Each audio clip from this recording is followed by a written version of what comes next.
Brodes Media.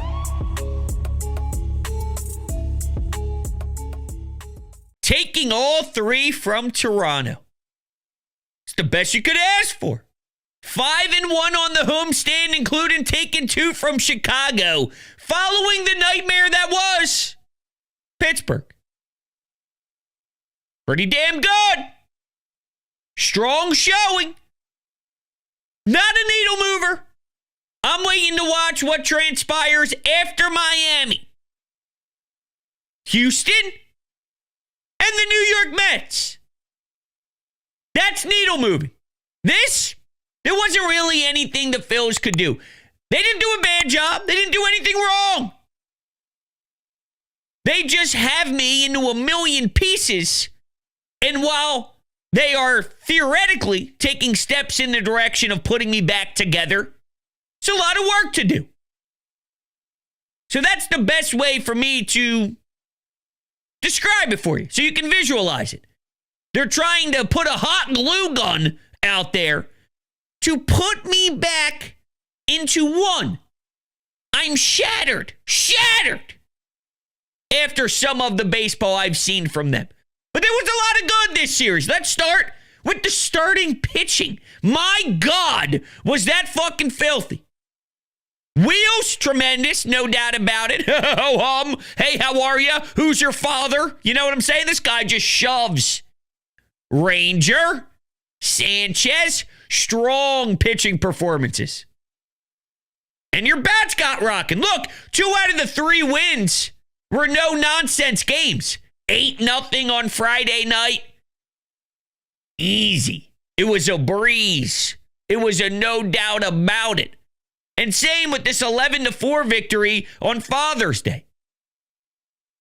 The only weird game was Saturday, where you needed a clutch as hell Max Kepler bomb.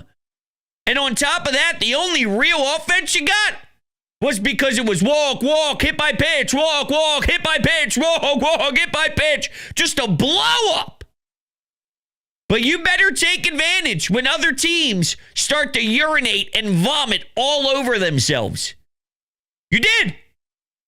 You did. And that kind of reminded me of Max Kepler against the A's. Need it, gotta have it, big balls. Send CBP into a frenzy. They sure as hell know how to play in front of their home crowd. That's for damn sure. Their record in front of these fans is out of this world. Good for them. Some other fun stories. Kemp, he had 4 hits today.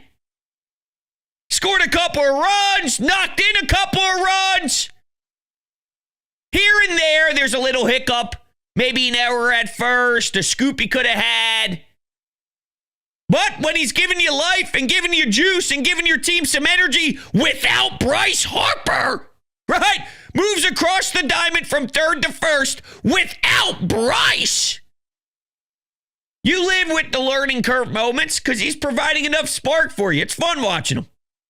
You had a Nick Grant salami. He was set up to have 2. I thought he was going to send a piss missile to left. I really did. I thought we were going to see 2 in one game. Holy hell. He did get robbed of, what inning was that? Man, the left fielder just ran full straight Aaron Rowan style into the wall. His eye black left a mark on the damn mat. I thought the dude was concussed. I thought the dude had to leave the game. They showed the close-up of the trainer coming out. Thought he lost a couple of jibs.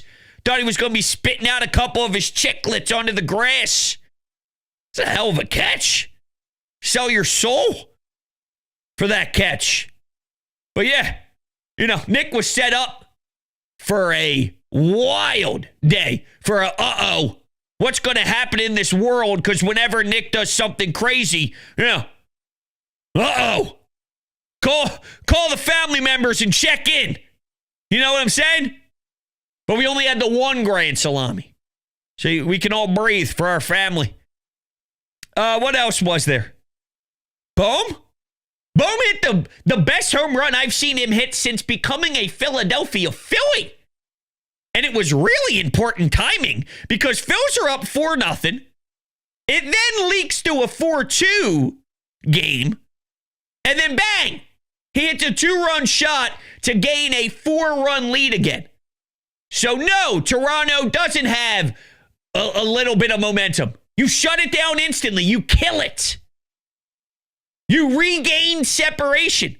But the way he really did square up that baseball, that may have been the hardest hit bomb from Alec Boehm that I could remember in a long time. And he had a hell of a weekend. Now, it makes me wonder, do we actually have a serious weapon, Alec Boehm? Or is this just what we get? The high, the lows. And forgive me, I forget who exactly said this on Twitter, but, I'm sort of paraphrasing it a little bit. It went a little something like this. This team is good. They're never as bad as you think they are bad when they're losing ugly. And then when they're winning really well, they're never as good as they are when they're doing this. They're just wildly, insanely up and down. Well, that's a problem. Because when you're down, that could be when it all gets clipped, when it all really falls. And when it's October, you don't have the luxury of, hey, it's 162. No, you don't have that. And that's what's really damaging me, that is a good way to describe it. That is who they are. They're probably never as brutally disgusting as we lay it out when we instantly react to a bad 6-game stretch or to a bad road trip, but they're not as good as when they put up 11 runs and then they win 11-4 or they win 8-0 or they sweep a Blue Jays team because they follow that up with absolute hot garbage. And then they show their deficiencies. Bad defense will pop up in a couple of games. Ugly, quiet offense, chasing bad pitches. You're going to see a 3 or 4 game sequence of that. And they can't be this elite juggernaut squad for a long period of time. And that's the scary part because you don't have the luxury of time when it's the playoffs. And I know we're not supposed to fast forward, but I do both. I live in the moment and I look big picture. This doesn't change anything big picture, but it changes something in the moment.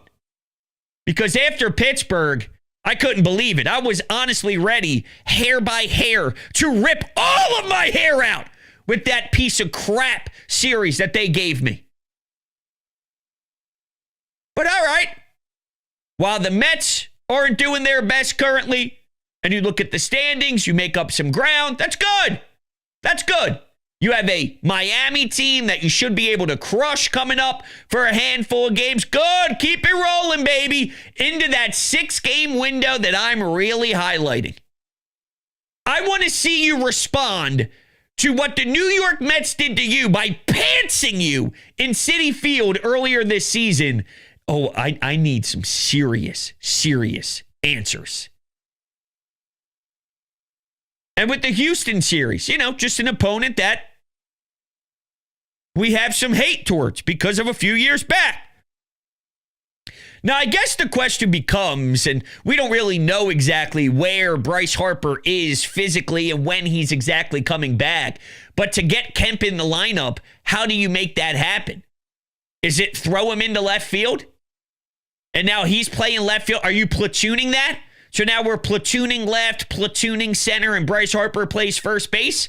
And you have Kepler in against righties. You got Kemp in against lefties, and that's what you're going to ask your outfield to be. You're going to have 5 outfielders for 3 positions.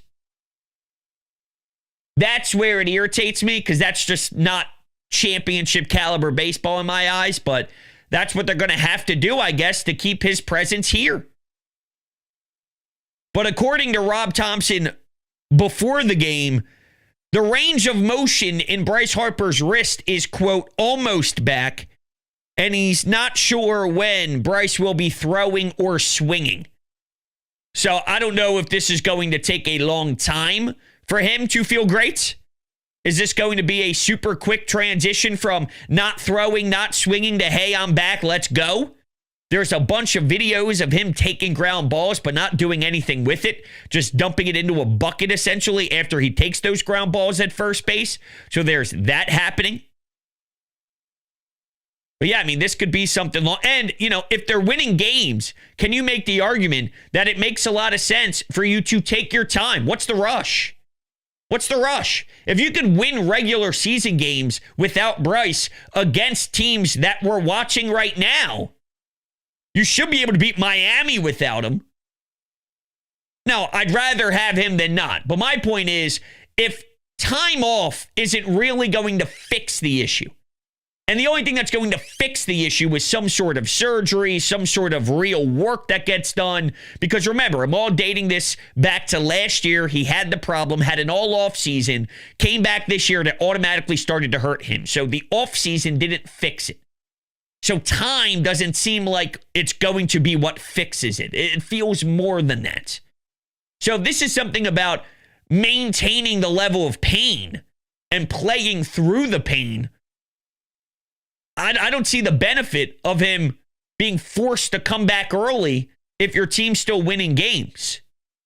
But I guess if time off isn't really going to fix the issue, then at some point, you just got to have him back. So I don't know. Maybe that's stupid. I'm just speaking out of my ass here to try and figure out the best way to move forward with Bryce. I want to make sure he's in the best position possible, but I don't think it's just time that fixes this, because he's going to end up coming back. He's going to feel the wrist again at some point. Maybe it takes 3 games. Maybe it takes 4 games. Maybe it takes 5 games, but it's going to be equivalent to the offseason. He may feel good when he's not in the pure form of every single game, getting 4 at-bats, ripping through an entire season, but once he gets into the flow again, your wrist is going to bother you because there's something actually going on. You know what I mean? Yeah, the Nola thing, it's going to be a while. It's going to be a long time. And I know fans don't care because they didn't like what they saw from Aaron Nola and because the strength of this team is the starting rotation. But again, losing 200 innings when he is healthy and doesn't have a stress fracture, that's an important piece to the puzzle. And it all impacts the very thin bullpen.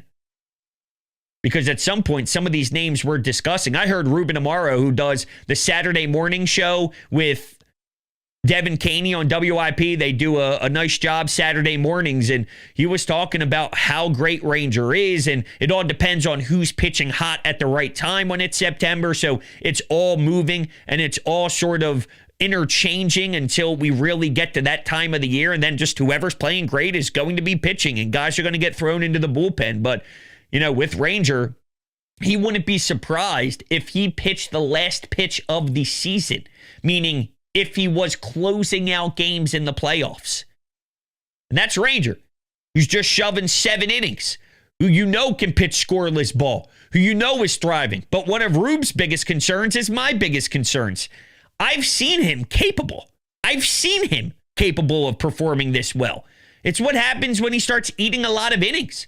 What happens when he starts putting a lot of miles on the tires? What happens when you try and ask him to overcome some of his innings pitched in previous years? That's when he hits that wall. And that's something you have to monitor.